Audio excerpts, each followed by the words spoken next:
Abra comigo sua Bíblia no Salmo 120.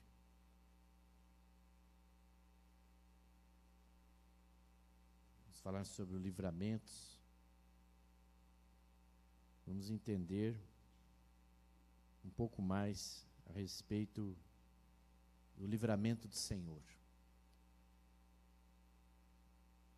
Eu clamo pelo Senhor na minha angústia e Ele me responde. Senhor, livra-me dos lábios mentirosos e da língua traiçoeira. O que Ele lhe dará? Como lhe retribuirá, ó língua enganadora? Ele a castigará com flechas afiadas de guerreiro, com brasas incandescentes de sândalo ou zimbro. Ai de mim, que vivo como peregrino ou estrangeiro em Meseque, que habito entre as tendas de Quedar. Tenho vivido tempo demais entre os que odeiam a paz. Sou um homem de paz, mas ainda que eu fale de paz, eles só falam de guerra. Mantenha sua Bíblia aberta nesse texto, ou seu dispositivo celular conectado a esta palavra. Se você puder, coloque no modo silencioso ou no modo avião, para que a sua conexão seja com a palavra, com Deus, com aquilo que o Senhor tem de melhor, está para derramar sobre vós e nós. Que você possa dar de presente a sua atenção, não a mim, mas a Deus, e abrir o seu coração ao que o Espírito Santo que está aqui vai falar através de mim, mas por esta palavra. Por isso, vamos orar, Senhor, crendo que Ele tem livramentos para nós, amém? E que a igreja, que somos nós, seja edificada pelo poder e unidade no Espírito Santo. Amém? Ore comigo. Senhor, estamos aqui para te agradecer pela tua obra nas nossas vidas. Obrigado porque tu és digno, merecedor, único, excelso, conselheiro, Pai da eternidade, príncipe da paz, Deus Emanuel, Deus conosco, presente sempre está. É o Deus que nos livra, o Deus que ouve as nossas orações, nos livra quando clamamos. E aqui estamos nós, o teu povo. Parte dele reunido aqui nesta casa, também orando pela igreja Filha em Adamantina, pelos que lá estão trabalhando, por todos os que abrem mão de estar aqui, na comodidade e no conforto do templo, para estar servindo ao Senhor com alegria, nas congregações, nas células, na igreja da criança, nas atividades que acompanham o culto. Que o Senhor possa honrar cada irmão, cada irmã, cada líder na tua presença. Fale com a gente através desta palavra que lemos, pedimos permissão ao amado amigo Espírito Santo para dela falar.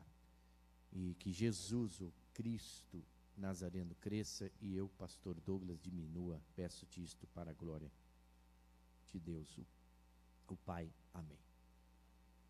O Salmo 120 é o primeiro de 15 salmos, de uma coletânea de 15 salmos, que são classificados como cânticos de romagem, também chamados de cânticos ou cânticos de peregrinações, no hebraico Shir Hamalut. Uma coletânea, uma coleção de 15 salmos que inicia-se exatamente no Salmo 120 e vai até o Salmo 134.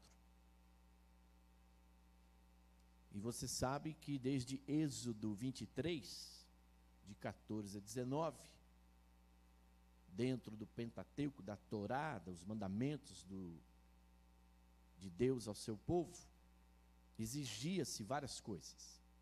E uma delas era que os israelitas, o povo judeu, o povo que Deus escolheu, viajassem para Jerusalém pelo menos uma vez ao ano para prestarem culto de adoração. E você sabe que havia pelo menos 3 grandes festas que eram celebradas no ano em Israel. E em uma das festas, o judeu tinha que comparecer. Em uma das 3, em uma das festas, era obrigatória a sua presença. Então, saíam caravanas de todos os lugares da Palestina para juntos adorarem a Deus. E você sabe também, não custa lembrar, que a adoração naquela época era um conceito muito mais ampliado do que é a adoração hoje. Muitas vezes as pessoas, de uma forma limitada, acham que adorar a Deus hoje é só cantar, vir na igreja e cantar louvores, ou fazer orações nas celas, nas casas. Mas a adoração a Deus é muito mais que isso. E você sabe que no Antigo Testamento era exigido, inclusive, sacrifício de animais. Então, eles levavam seus sacrifícios, as suas consagrações, e eram caravanas vindas de todas as partes da Palestina. E estes salmos, esses 15 salmos, eles foram compostos para serem entoados enquanto os peregrinos faziam essa peregrinação anual ao monte de Deus, monte Sião, para adorar. Então, cantar salmos fazia parte da viagem, fazia parte do roteiro, principalmente quando eles se aproximavam dos montes de Jerusalém. Como há uma canção que fala sobre os montes de Jerusalém. E lá estava o monte Sião, o monte de Deus, onde Deus havia se revelado ao seu povo com poder e glória.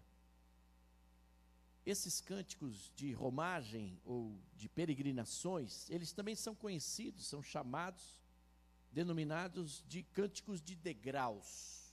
Talvez aí na sua Bíblia há essa tradução, esse título, ao invés de cântico de romagem, cântico de degraus. E está certo, porque refere-se aos 15 degraus no templo em Jerusalém, no Monte Sião, que esses degraus ficavam entre o pátio, chamado Pátio das Mulheres, e o Pátio dos Israelitas. Esses salmos, então, eram lidos ou cantados nos degraus, durante as grandes festas. Há quem diga que, enquanto eles iam subindo esses grandes, e por assim dizer, intermináveis degraus, eles iam recitando esses salmos. Por esta razão, salmos de degraus. Mas o Salmo 20 abre a coletânea dos salmos de romagem, uma vez que é o cântico de um adorador fiel que está distante do templo. Eu reformulo, que está neste momento distante do templo e infelizmente está habitando, vivendo, convivendo em meio ali um povo pagão, denominado também de inimigos, aí na sua Bíblia. O verso 5º indica isso claramente. Ele diz: ai de mim que vivo como estrangeiro em Meseque, que habito entre as tendas de Quedar. Se a preferência aos lugares aqui for literal, Quedar e Meseque, o salmista estava bem distante da terra prometida, estava bem distante de Israel. Isso porque Meseque, geralmente identificada como uma tribo ou nação, ficava no extremo norte, na região da Ásia Menor, talvez próximo ao Mar Negro. Estava bem distante a um extremo, mas ele também cita tendas de Quedar, lugares de Quedar que localizava-se na área ao sul de Damasco, no deserto sírio, lá na Arábia. Imaginem você geograficamente essas localidades. Ei, abra um parênteses. Tanto Meseque quanto Quedar haviam povos hostis, gente da pior espécie da sociedade, gente descrente, gente que não cria em Deus, como eu e você que está em casa, cremos. Por isso são os pagãos, são os inimigos de Deus. E principalmente em Quedar era gente que cometiam muitas coisas ruins que não vale a pena nós entrarmos nesse assunto, se me entende. Porém, se a linguagem citada aqui do narrador, porque este salmo ele é um salmo, por assim dizer, de um anônimo, tá? Porque desses 15, Davi escreveu pelo menos 4 salmos. O Salmo 122, o 124, o 131 e o 134. Já o seu filho, rei Salomão, escreveu o Salmo 127. Nós vamos chegar até lá, dentro desta série proposta de mensagem chamada Os Peregrinos. E nós já ministramos 2 mensagens desta coletânea, Cânticos de Romagem ou de Degraus. Bom, estava dizendo isso porque se a linguagem deste narrador, que até então anônimo, for uma linguagem figurativa, o salmista está comparando o tratamento que recebia do povo, que tinha uma aliança com Deus, do qual ele fazia parte, com o que recebia dos ímpios, em uma extremidade de Meseque ou na outra extremidade de Quedar. Então, a ideia aqui é ele está passando, que ele está cercado de ímpios, ele está cercado de gente da pior espécie, gente sem qualidade, gente desclassificada, que além de não crer em Deus, ainda zomba de quem crê. Mas o fato principal é que essas 2 direções geográficas mencionadas aqui, Meseque e Quedar, são regiões opostas, exatamente para significar regiões remotas e hostis, lugar onde gente crente, gente temente a Deus não quer ir, se me entende, porque sabe o que vai encontrar lá. Então imagine você que, conforme o Salmo, o verso 1, esse salmista está aflito. Numa tradução, ele vai sendo projetado à medida que eu vou citando, veja de uma outra tradução, para você ver um outro viés e ter um entendimento melhor. Quando estou cercado de problemas, peço ajuda ao Senhor e Ele me atende. Então imagine que essas 2 localidades podem significar o que ele diz no verso 1, estou cercado de problemas. É gente ruim, da pior espécie, da pior qualidade, de todos os lados. E nesse cenário ele clama a Deus. O clamor a Deus é uma oração fervorosa. O clamar a Deus é uma oração mais assim, intensa, se você me entende. Eu fico pensando, nesse salmista, eu fico pensando onde ele está, eu fico pensando como é triste para um cristão estar afastado do templo, longe da comunhão. Você que está em casa, está me ouvindo? Longe da comunhão com o povo de Deus, e ainda convivendo entre um povo pagão, sofrendo ataques caluniosos, sem piedade, sem dó, como era o caso aqui, e conforme está descrito aí, Rafael, no verso 2. E ele diz na sua oração, Senhor, referindo-se a Deus, mas abre um parênteses aí, ou fecha aqueles e abre outro. Aqui, Senhor, está a palavra Iavé. Você sabe que o Deus tem vários nomes, principalmente isso era explorado muito no Antigo Testamento. Mas aqui, seu Toninho, filósofo, ele refere-se a Deus, presbítera Cida, utilizando-se Iavé, um dos nomes de Deus, que quer dizer, eu sou, eu mesmo é o que falo com você.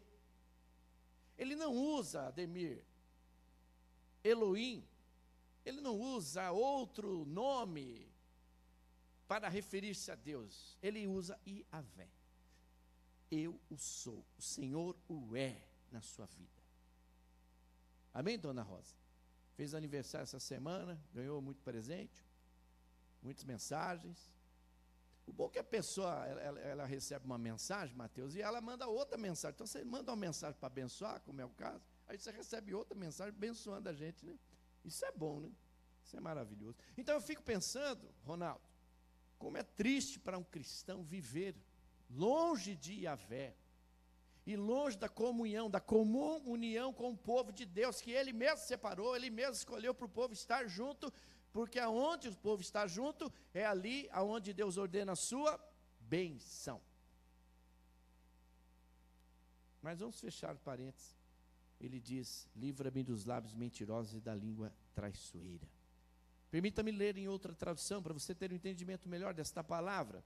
Ó Senhor, ou seja, ó Yahvé, livra-me dos lábios mentirosos, livre-me, vou repetir, livre-me dos lábios mentirosos, livre-me da língua que procura me enganar. Ei, você já passou por uma situação dessa? Você já fez uma oração nesse tipo, com esse conteúdo, em algum dia da sua vida? Ou conhece alguém que está sendo perseguido por línguas traiçoeiras, lábios enganosos, mentirosos, caluniadores? Esse é o contexto. Essa é a veia do texto, é a teologia do Salmo. Alguém que está sendo perseguido por gente mentirosa, por gente enganadora, como eu disse, gente da pior espécie, gente sem qualidade. Se me entende? Este Salmo, só para você entender melhor, este Salmo ele foi, embora não tenhamos aqui o autor, o narrador é um anônimo, mas ele possivelmente foi escrito depois do exílio. Isso equivale a dizer no ano 587 antes de Cristo, quando os inimigos oprimiam e oprimiam o povo de Deus, sem dó, sem piedade. Falar que era de Deus, Maísa, naquela época era terrível. Mas diga comigo, mas diga comigo como quem crê, mas Deus está atento. Deus está atento e Ele faz justiça com o seu povo aí, viu, irmão Scalina? Deus está atento.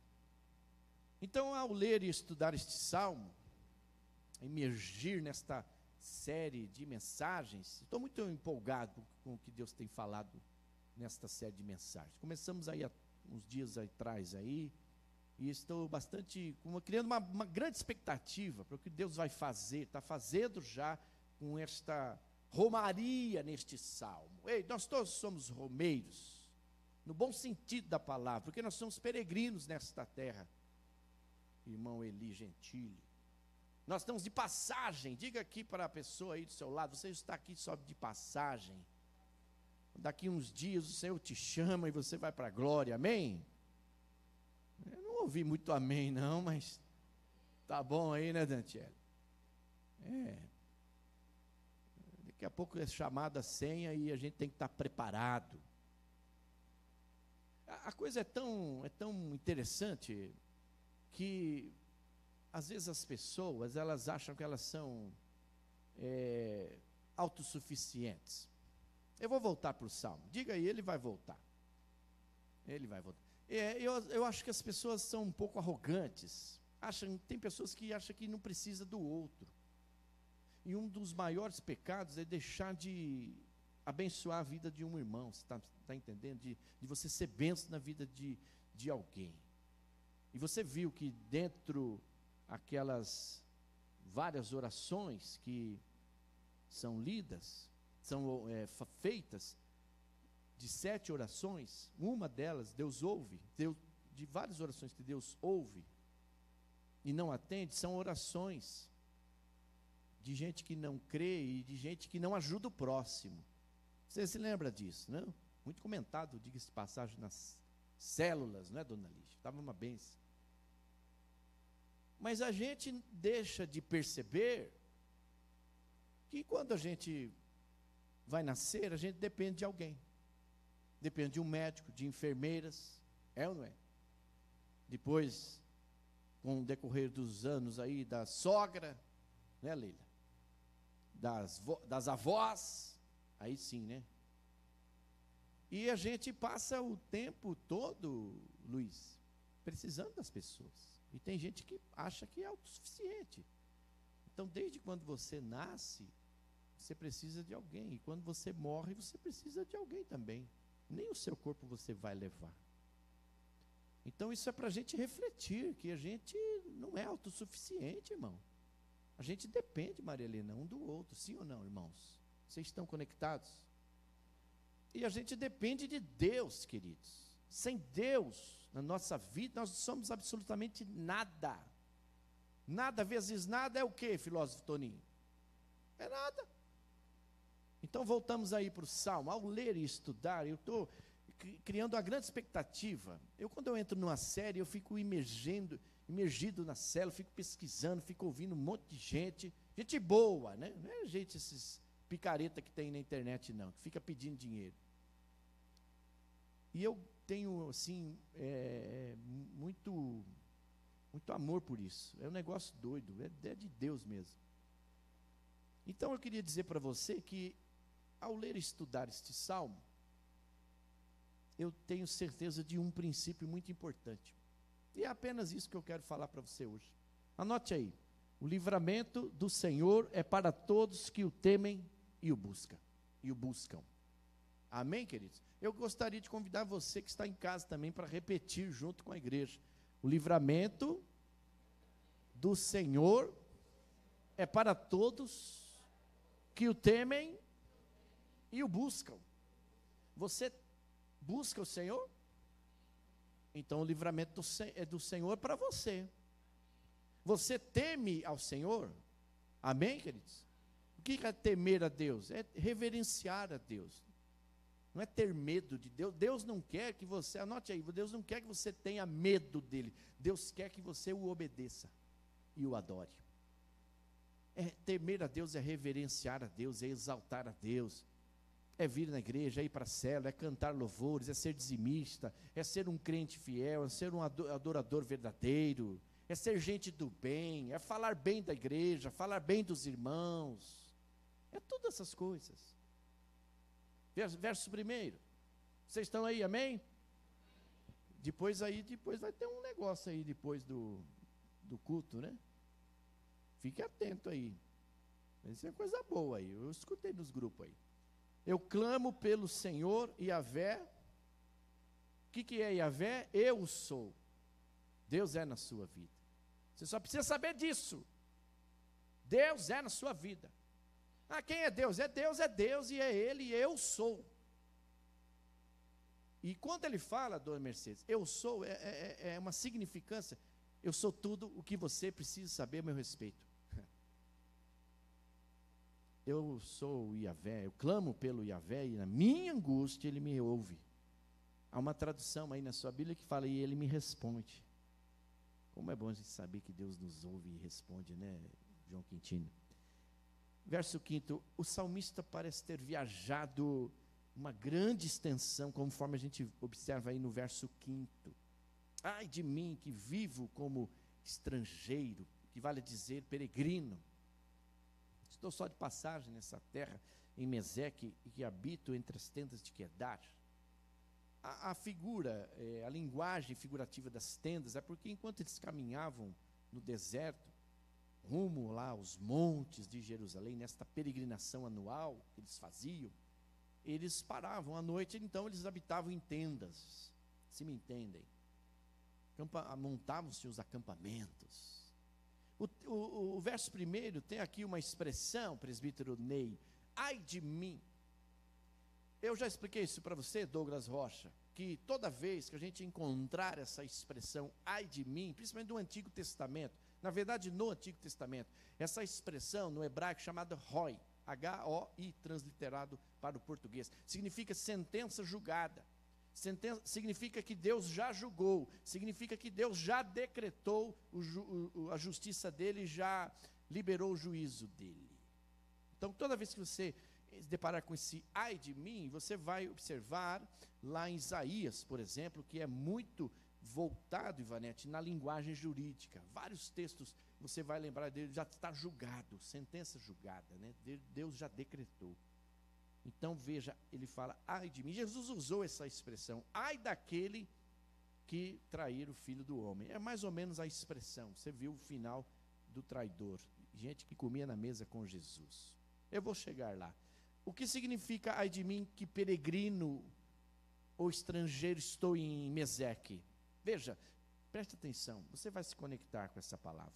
Peregrinar em Meseque e habitar em Quedar, espiritualmente falando, é experimentar angústia e desejar a paz.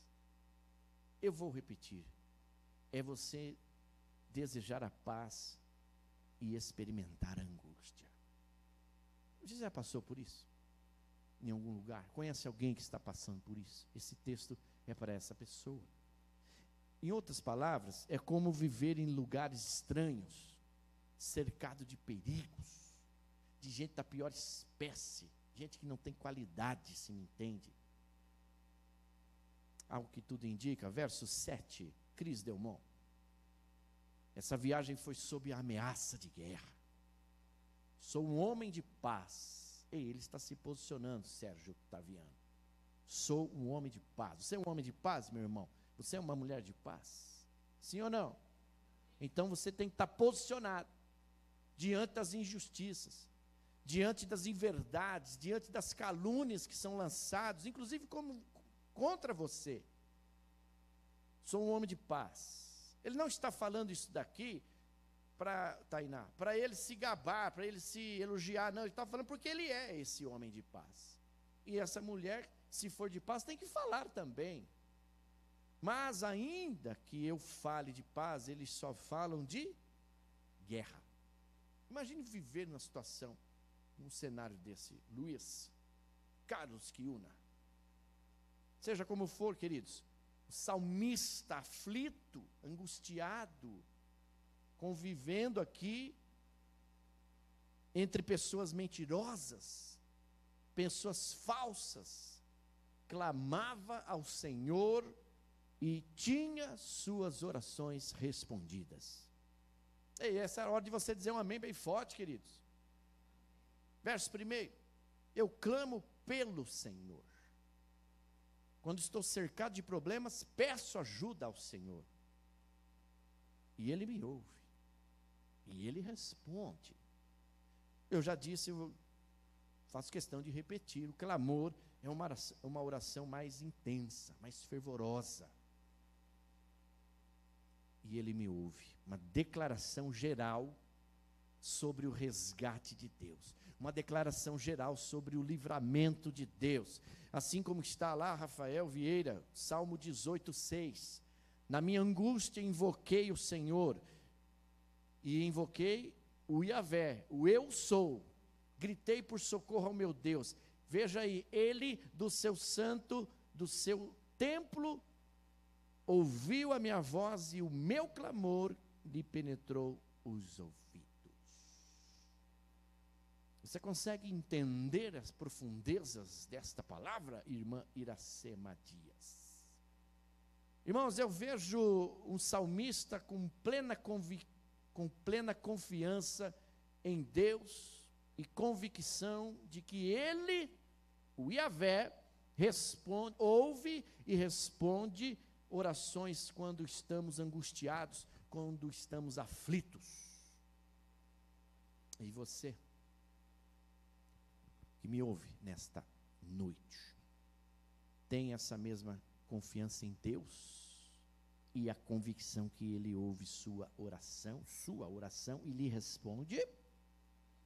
Esse amém está bem fraco, hein, dona Mercedes? Ah, então tá bom. Ao ler e estudar este salmo, podemos perceber que Deus ouve e responde orações daqueles que se tornaram filhos dele, mesmo quando esses estão distantes do rebanho. Agora vai entrar numa área que você não esperava. Eu vou repetir. Deus ouve, ao ler este salmo, nós temos a plena certeza, é evidente que Deus ouve e responde orações daqueles que se tornaram filhos e filhas dele, mas mesmo quando estão distantes do rebanho, quando estão afastados da igreja. Verso 2 e também o verso 6 e 7. O verso 2 nós já lemos: Senhor, livra-me dos lábios mentirosos e da língua traiçoeira. Mas o verso 6 e 7 diz assim: tenho vivido tempo demais entre os que odeiam a paz. Sou um homem de paz, mas ainda que eu fale de paz, ainda que eu insista pela paz, ainda que eu promova a paz, ainda que eu me coloque para ser como um Barnabé lá do Novo Testamento, um apaziguador, eles só falam de guerra. Há uma versão aí que diz: eles teimam pela guerra, eles teimam, gente teimosa de fazer inferno na vida do outro. Você conhece gente assim? Como se livrar dessa gente? E agora você vai atender a esta oração. Livra-me é o verbo usado. Livra-me. É um pedido específico. Ei, você precisa ser específica com Deus. Ele sabe, sim, mas Ele quer que você seja específico. E é bom ser específico com Deus, sabe? O que Ele está pedindo aqui? Livra-me desse povo, livra-me dessa gente. Eu não aguento mais viver nesse cenário de gente mentirosa, ao lado de gente caluniadora, gente que me faz mal.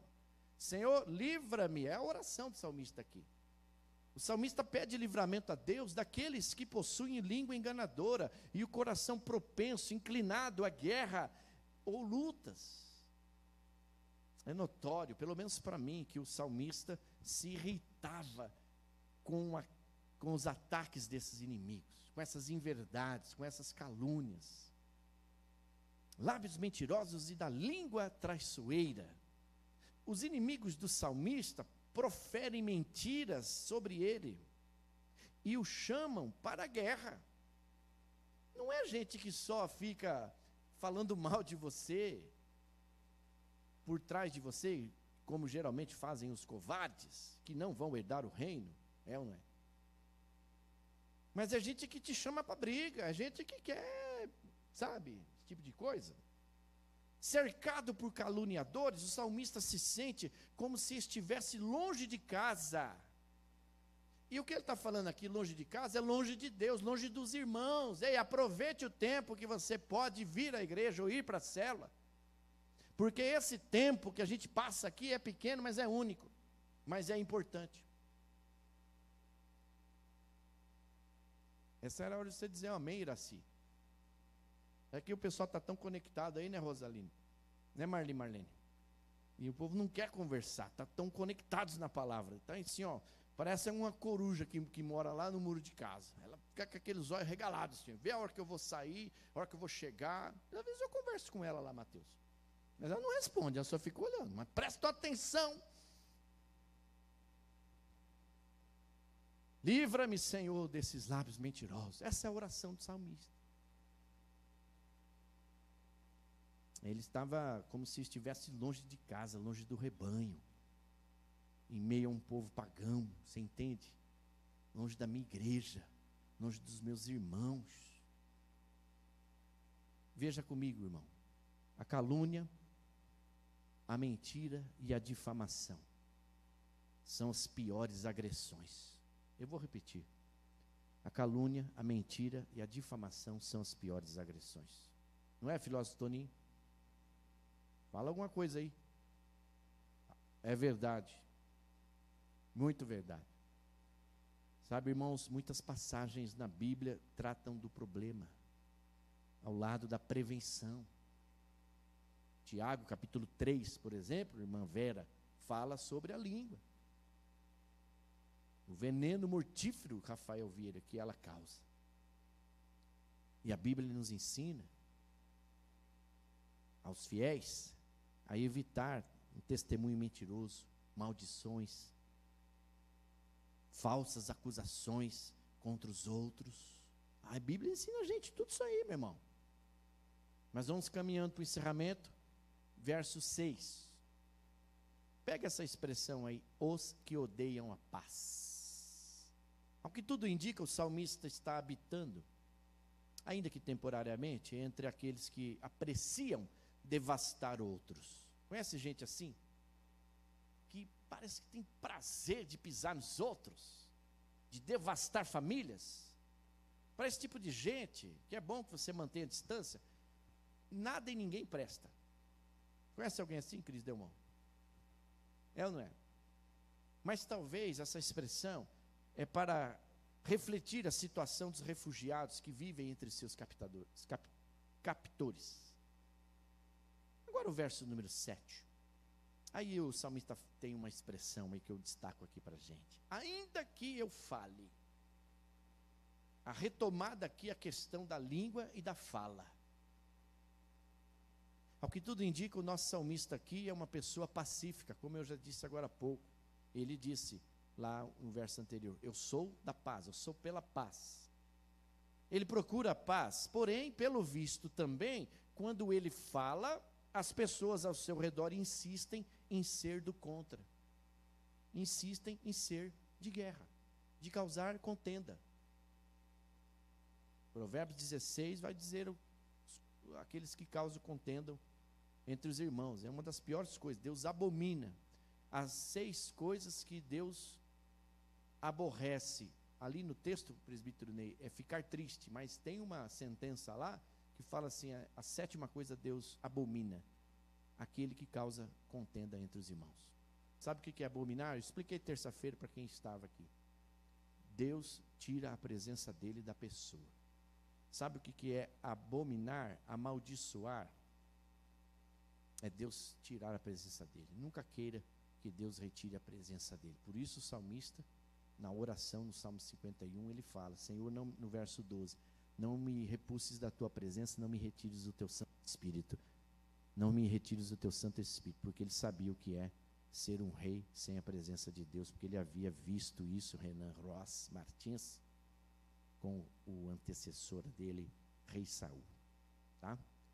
Então, novamente a retomada aqui, a tentativa de paz, mas eles insistem em ser de guerra.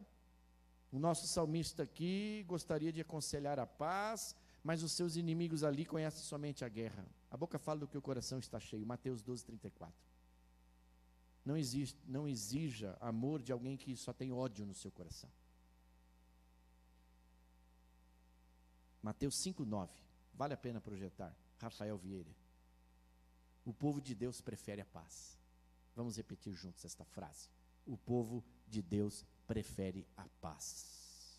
Ainda que eles insistem em ser de guerra, o povo de Deus, eu e você somos o povo de Deus. Amém?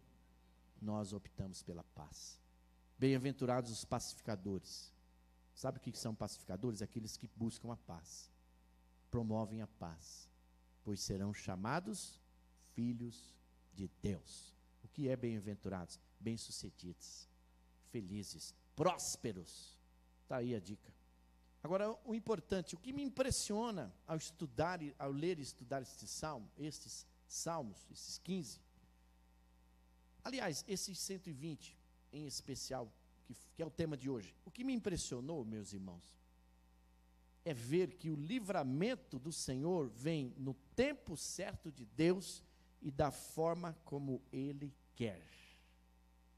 Agora nós vamos entrar no ápice do texto. Verso 3. O salmista, ele mesmo pergunta, o que Yahvé lhe dará? O que Ele dará a você? A esse pessoal mentiroso, caluniador, difamador. Como Deus vai retribuir? O que Deus vai fazer com esse povo que tem língua enganadora? A princípio, o pedido de livramento do salmista aqui foi para que Deus o retirasse desse cenário de calúnias, de inveja, de mentiras, difamações. Então, entenda comigo, preste atenção, já estou terminando. A princípio, o pedido de livramento é que Deus o enviasse para um lugar que não tivesse essas coisas e essa gente. Porém, preste atenção, você vai se surpreender.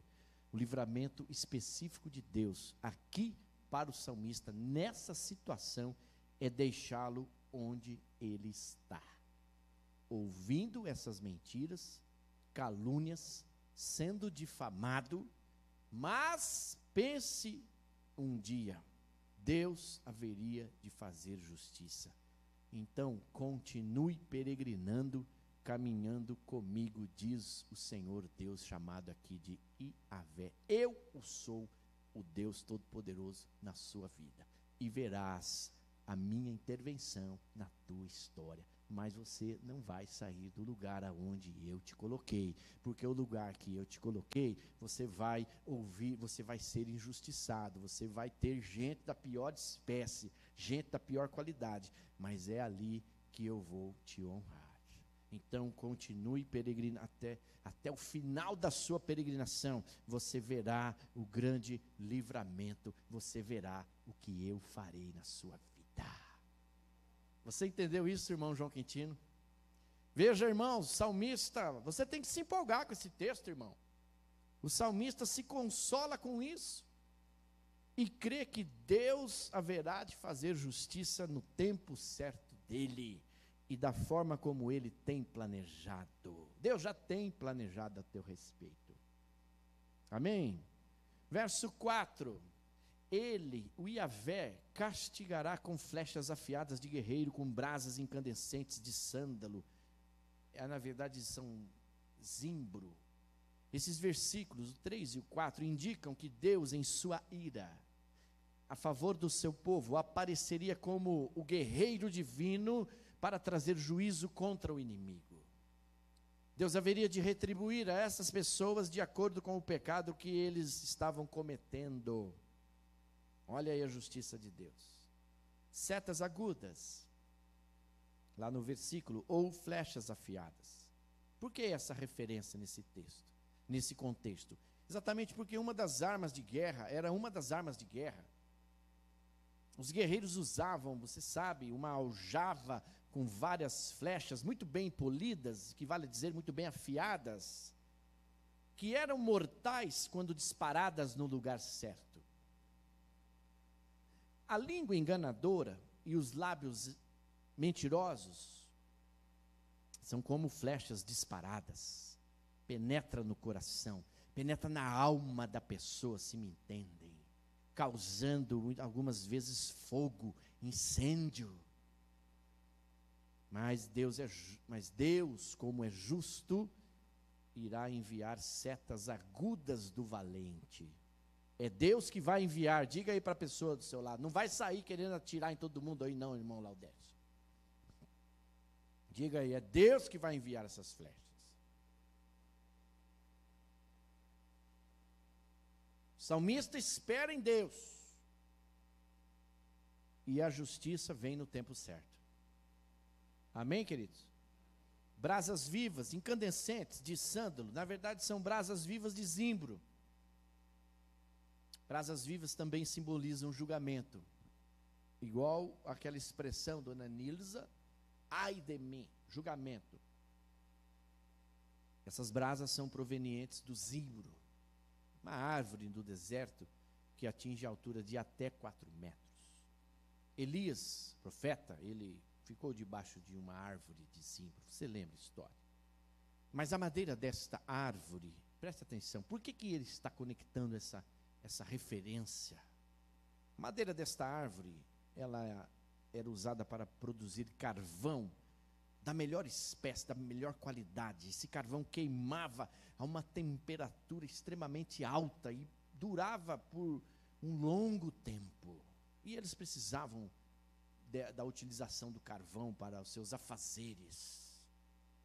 Então, essa imagem enfatiza, portanto, como o julgamento de Deus será abrasador, aquele que causa um inferno na sua vida, aquele que causa uma tempestade, aquele que põe fogo, sabe, esse tipo de gente, põe gasolina aonde tem fogo para explodir tudo, isso volta para eles.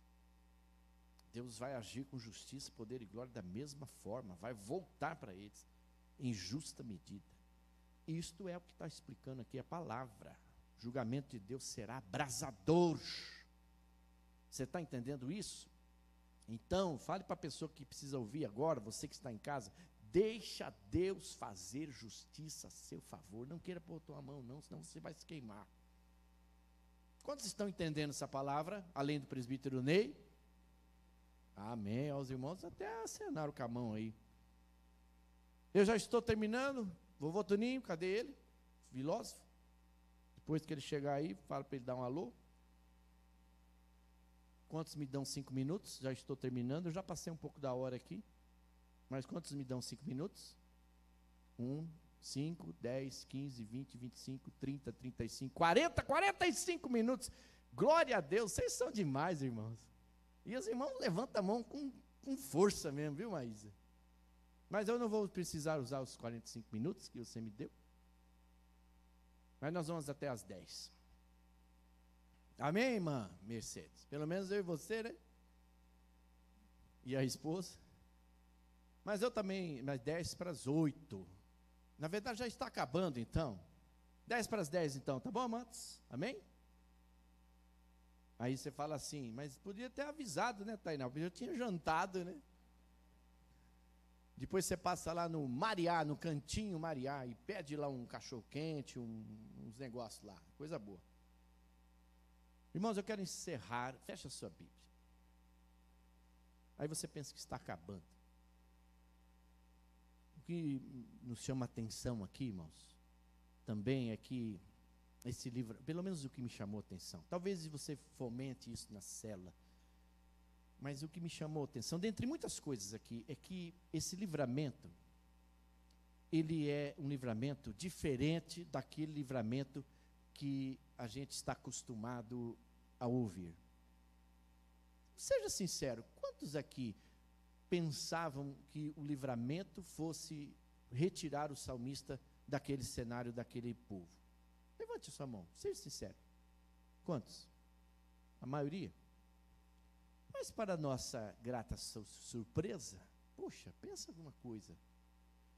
Deus vai te dar um livramento deixando você onde você está. Às vezes você pode pensar assim, poxa, mas esse negócio aí é um negócio pior, né? É mais fácil se livrar, mas aonde tem pessoas, tem problemas. Seja em Quedar, seja em Meseque, e aí vai. Mas isso me chamou a atenção, que o livramento que Deus quer dar na nossa vida é a partir de onde nós estamos. É nos moldar, é nos fortalecer para esse enfrentamento. E o grande desafio aqui que me chamou a atenção é continuar sendo pela paz em um ambiente de guerra. Outra coisa que me chamou a atenção aqui é que esse livramento inclui também os filhos e filhas que estão afastados da comunhão com o povo de Deus. Eles são justificados também. Você sabe por quê? Quando é pregada uma palavra que é de Deus na vida desse pessoal, essa palavra nunca volta vazia. Está lá. E mesmo estando distantes da igreja, afastado do corpo de Cristo, Deus é com eles também. Isso me chamou a atenção. A bênção que vinha do templo, lá quando eles subiam ao templo, eles entendiam que vinham bênçãos especiais. A bênção que vinha do templo lá em Jerusalém, no Monte Sião, agora ressoa por meio da igreja, trazida pelos pastores, missionários e outros cristãos que proclamam o evangelho do sacrifício de Jesus Cristo. Mas este salmo nos chama a atenção também para algumas coisas importantes. A importância de mantermos a nossa aliança com Deus, porque Ele é fiel e mantém a aliança dele com a gente. Mas você vai notar nesta série, assim como você notou no domingo passado, que vamos reportar algumas vezes, vamos apelar algumas vezes para a aliança com Deus. O texto vai canalizar para a gente ver a aliança que Deus faz com a gente. Se você não ouviu a mensagem de domingo passado, vale a pena você ver, para você entender um pouco o contexto desta série. Mas esse texto fala aqui da importância de nós mantermos a aliança com Deus, a importância de convivermos em comunhão com os irmãos, a importância de orar pelos que estão afastados da igreja e distantes da comunhão com os irmãos, longe das células, afastado dos cultos. Esse texto me fala da consciência de saber que mesmo aqueles que estão distantes da igreja e da comunhão com o povo de Deus, fazem as suas orações e são ouvidos em seus clamores.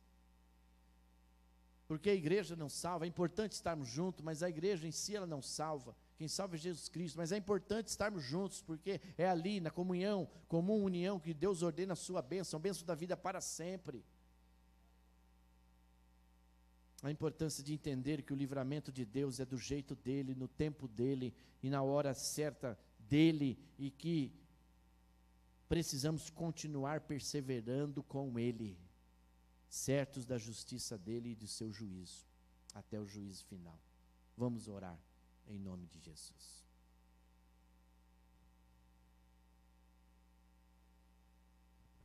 Você vai perceber na leitura desses 15 salmos, que o que está escrito aqui não são novidades nenhuma. E talvez você perceba que uma palavra dessa, de um salmo desse, de todos os outros, mas estou falando da série, ela é tão atual quanto, a impressão que dá, parece que foi escrita esses dias atrás, parece que foi uma oração que foi feita ontem. Mas é assim mesmo, é a palavra de Deus. Então aqui você vai perceber que esses salmos, esses 15 salmos, eles falam dos sentimentos do povo, nas suas mais diversas circunstâncias que eles experimentavam no mundo, que nós experimentamos, dias de angústias, lamentos, esperança, confiança, tristeza, alegria, dor, vingança, adversidade, queda pelo pecado, reconciliação, confissão de pecados, tristeza pelos erros. Então são coisas que nós vivenciamos.